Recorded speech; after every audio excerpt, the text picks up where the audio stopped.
przy okazji Wyszehradzkiego Zamku chciałbym wspomnieć o pewnej osobie. Vlad Palownik, czyli pierwowzór hrabiego Drakuli, za swoje czyny, czyli nabijanie wrogów na pal, został schwytany i uwięziony. Ponoć nawet właśnie w tym zamku.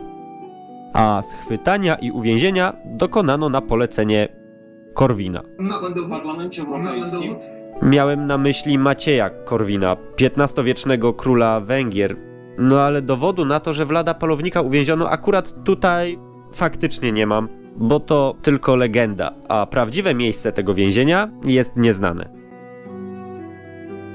Po więcej ciekawostek zapraszam do obejrzenia pełnego filmu na YouTubie. Zasubskrybuj kanał, aby nie przegapić nowych treści.